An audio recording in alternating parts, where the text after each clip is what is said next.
Hello दोस्तों, नमः शिवाय। दोस्तों, बैसाख की पूर्णिमा आने वाली है। 2025 में जो बैसाख की पूर्णिमा है वो 11 तारीख या फिर 12 तारीख कब मनाई जाए। तो सर्वप्रथम तो मैं ये कहूँगी, अगर आप उदय तिथि में पूजा करते हैं तो 12 मई को आप पूजा करें और व्रत रखें। और जो चंद्र के दर्शन करते हैं ना, चंद्र दर्शन करके पूजा करते हैं, वो 11 तारीख को रखें। तो सर्वप्रथम तो आपको बैसाखी पूर्णिमा की बहुत बहुत शुभकामनाएं, बधाई। इसके अलावा ये जो पूर्णिमा है इसको पीपल पूर्णिमा के नाम से जाना जाता है और बुद्ध पूर्णिमा के नाम से भी जाना जाता है। उसका कारण पता है क्या है? क्योंकि भगवान बुद्ध ने पीपल के पेड़ के नीचे बैठकर तपस्या की थी और उनको ज्ञान प्राप्त हुआ था। इसलिए आज के दिन जो है पीपल की पूजा करने का बहुत ज़्यादा महत्व होता है। तो अगर आप व्रत रख रही हैं तो 11 तारीख को भी रख सकती हैं, 12 तारीख को भी रख सकती हैं, लेकिन रात्रि में चंद्र दर्शन का ज़्यादा महत्व होता है, तो इसलिए मेरे हिसाब से आपको 11 तारीख की रात को रखना चाहिए। उदय तिथि में है 12 मई 2025 को। धार्मिक मान्यता के अनुसार शनिवार को पीपल की पूजा करना या पूर्णिमा के दिन पीपल की पूजा का बहुत ज़्यादा महत्व है। यानी पूजा करना, उनकी परिक्रमा करना बहुत शुभ माना जाता है। शास्त्रों में वर्णन है कि पीपल की पूजा शनिवार, अमावस्या या पूर्णिमा के दिन अगर कोई व्यक्ति पूजा करता है तो काफ़ी लाभ प्राप्त होता है और उसके पितृ भी खुश होते हैं। पौराणिक कथा के अनुसार समुद्र मंथन के समय लक्ष्मी जी से पूर्व उनकी बड़ी बहन दरिद्रा उत्पन्न हुई थी। इसके बाद लेकिन लक्ष्मी जी ने श्री विष्णु जी से विवाह कर लिया। इससे दरिद्रा नाराज हो गई। तब श्री विष्णु ने दरिद्रा को अपने प्रिय वृक्ष, यानी कि जहाँ पर वो निवास करते हैं, पीपल पर रहने का आग्रह किया और कहा कि तुम यहाँ वास करो और मेरी आराधना करो, मैं समय समय पर आपसे मिलने आया करूँगा। लक्ष्मी जी ने भी कहा, मैं भी प्रत्येक शनिवार को और पूर्णिमा को मतलब पीपल के वृक्ष पर आया करूँगी, अपनी बहन से मिला करूँगी। इसलिए कहा जाता है कि शनिवार के दिन श्री विष्णु जी और लक्ष्मी जी पीपल के तने में निवास करते हैं। इसी वजह से शनिवार को पीपल की पूजा करना बहुत लाभदायक होता है। इसी प्रकार पूर्णमासी को भी लाभदायक होता है।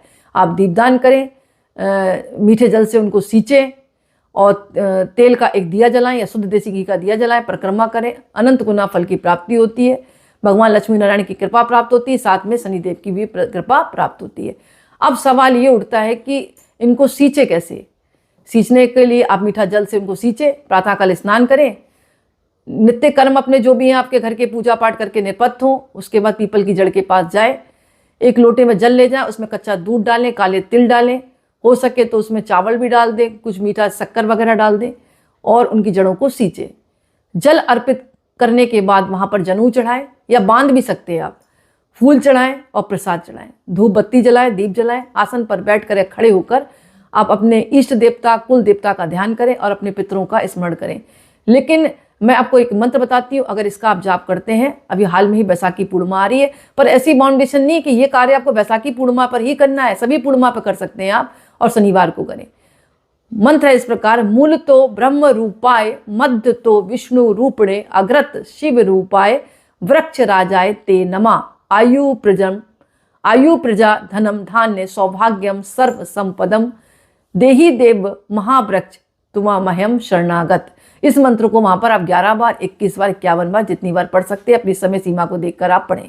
मंत्र फिर सुन लें, मूल तो ब्रह्म रूपाय, मध्य तो विष्णु रूपणे, अग्रत शिव रूपाय, वृक्ष राजाय ते नमः, आयु प्रजा धनम धान्य सौभाग्यम सर्व संपदम, देही देव महावृक्ष तुमा मह्यम शरणागत। मंत्र जपने के बाद आरती करें और प्रसाद चढ़ाएं और साथ में माता लक्ष्मी और नारायण की पूजा करें। बाद में जो है अपनी मनोकामना बोलते हुए आप प्रार्थना करें, शीघ्र ही आपकी प्रार्थना मतलब स्वीकार होगी, ऐसा कहा जाता है।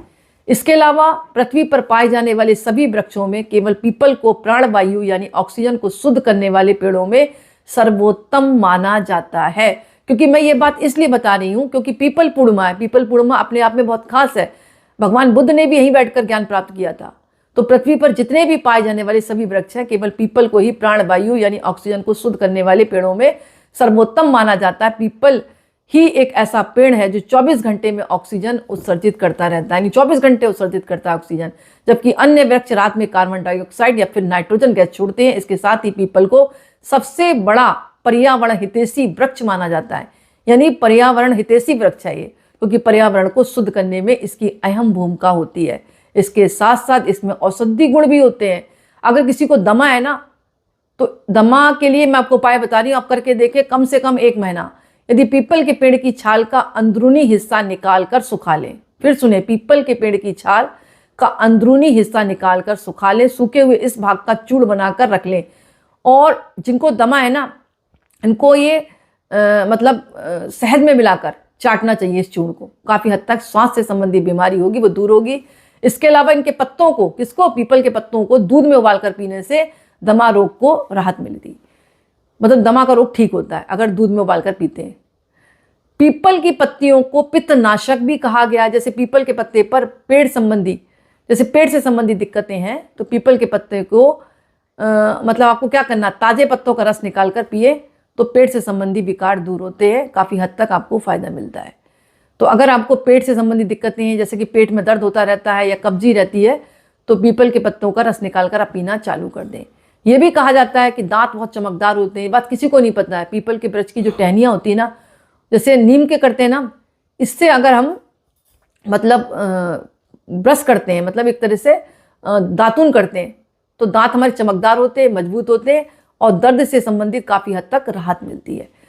तो काफ़ी बीमारियां इससे दूर होती हैं, क्योंकि अपने आप में कहते हैं औषधीय पौधा भी है, धार्मिक महत्व भी है इसका।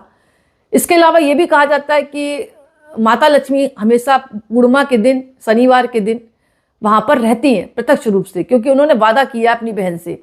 तो अगर इस समय माता लक्ष्मी के मंत्रों का कोई जाप करता है, भगवान विष्णु के मंत्रों का जाप करता है, तो माता स्वयं सुनती हैं और उस भक्तों को आशीर्वाद देती हैं और उसकी मनोकामना भी पूर्ण करती हैं। तो इस दिन जितने भी पवित्र पेड़ हैं उनको आप मीठे जल से सींचे। पीपल है, नीम है, बरगद है, केला है, तुलसी, और शाम के समय दीपदान करें। और जितना दान अपनी सामर्थ्य के अनुसार कर सकते हैं वो दान करें आप। और शाम के समय अपने पितरों का ध्यान करते हुए दक्षिण दिशा की तरफ चेहरा करके एक दीपक प्रज्वलित करें। एक पत्ते पर आपको कुछ खाने पीने की चीज़ रखकर, कुछ भी रख दें, हलवा पूड़ी है, खीर पूड़ी है, अपने पितरों के नाम से रखने के बाद ओम पितृभ्यो नमः, ओम पितृभ्यो नमः आप जाप करें और अपने पितरों का आशीर्वाद लें। इसके अलावा गाय की सेवा करें, पशु पक्षियों की सेवा करें, गरीबों को दान दें अपनी सामर्थ्य के अनुसार। जितना आप दान कर सकते हैं उतना दान करें। बैसाखी पूर्णिमा के दिन जब भी आप व्रत रखें तो शाम को चंद्रमा को अर्घ देकर ही आपको व्रत खोलना है, इस बात का ध्यान रखें। अर्घ सभी को देना आता है। एक चांदी के लोटे में जल भरे, नहीं है तो आप साधारण लोटा ले लें, उसमें जल भरें, कच्चा दूध डालें, तिल डालें, चावल डालें, कुछ मिष्ठान डालें, मीठा डाल दें, शक्कर डाल दें। और जब चंद्रमा निकले तो उनको देखें, निहारें, उनकी आरती करें और चंद्रमा को अर्घ दें। ओम सोम सोमाय नमः या फिर ओम चंद्राय नमः, यानी कुल मिलाकर चंद्रमा की भी पूजा इस दिन होती है। सफ़ेद फूल डालकर भी आप पूजा कर सकते हैं। और इस दिन जो है जो केले का वृक्ष होता है ना, अगर जिनकी शादी की दिक्कतें आ रही हैं तो वो केले के वृक्ष के पास जाकर उनकी जड़ों को भी हल्दी डालकर सींचे। मीठा जल बना ले, थोड़ी सी चुटकी हल्दी है, कुछ चीनी है और चावल है, सब डालकर एक लोटे में फूल डालें, पीले, उनकी जड़ को सींचे, अपनी मनोकामना बोलें, हल्दी की गांठें चढ़ाएं और एक धागा पीले रंग का हल्दी से रंगा हुआ बांध दें और अपनी शादी के लिए मनोकामना बोलें। फिर बाद में इस धागे को खोलकर पुरुष मर्द दाईं बाजू में बांधे, महिला बाईं बाजू में धारण करे, शीघ्र ही शादी के योग बनते हैं। इसके अलावा जब भी कोई शादी के लिए आप बाहर जा रहे हैं तो विशेषकर अगर दिन चुनना है तो शनिवार का चुन लें और गुड़ खाकर जाएं, बहुत अद्भुत लाभ मिलेगा। आप देखें, दुर्गा सप्तशती का अगला स्रोत का पाठ करना चालू कर दें, इससे भी शादी के योग जरूर बनते हैं। तो कुल मिलाकर बैसाखी पूर्णिमा के दिन अगर इन उपायों को करते हैं काफ़ी हद तक आपको लाभ मिलेगा। और जिस इंटेंशन से आप पूजा करेंगे तो वो इंटेंशन आपकी जरूर पूर्ण होगी। भावना शुद्ध रखें और आप जिस रूप में भगवान को याद करेंगे, भगवान का आशीर्वाद आप प्राप्त करेंगे। तो मेरे कहने का मतलब यही है, बैसाखी पूर्णिमा अपने आप में सिद्ध मुहूर्त है। इस दिन आप व्रत रखें, चंद्रमा को अर्घ्य दें, भगवान विष्णु लक्ष्मी की पूजा करें, माता लक्ष्मी के जो मंत्र है उनका जाप करें, कनकधारा स्रोत का पाठ करें, श्री सूक्तम का पाठ करें, विष्णु चालीसा पढ़ें। अपने अकॉर्डिंग आप जो कर सकते हैं समय को देखते हुए पढ़ें और धार्मिक कार्य दान पुण्य करें। तो इस तरह जो है आपको माता लक्ष्मी और भगवान विष्णु का भी आशीर्वाद प्राप्त होगा। क्या काम ना करें, किसी के लिए गलत ना सोचे, अपने हाथों से सबका अच्छा करें, भला करें, क्योंकि एक बीज है जो संसार में बोगे वही आपको प्राप्त होगा। आपको पता नहीं चलता, अनजाने में आप दूसरों के लिए उटपटांग सोचते हैं लेकिन वो अपने लिए गड्ढा खोदते हैं। सबका अच्छा सोचे, सीधा उपाय है, अगर अपना भला करना चाहते हैं तो दूसरों के लिए अच्छा सोचना चालू कर दें। इससे बड़ा कोई मंत्र ही नहीं है। जीवन में सबसे बड़ा मंत्र यही है कि अगर आप अपना भला चाहते हैं तो दूसरों का भला करने की सोचना चालू कर दें। बस आपका उसी दिन से भाग्य उदय होना तेजी से चालू हो जाएगा। तो दोस्तों आज का वीडियो मैं ही समाप्त करती। पसंद आए तो लाइक करें, कमेंट में शिवा जरूर लिखें। बहुत बहुत धन्यवाद।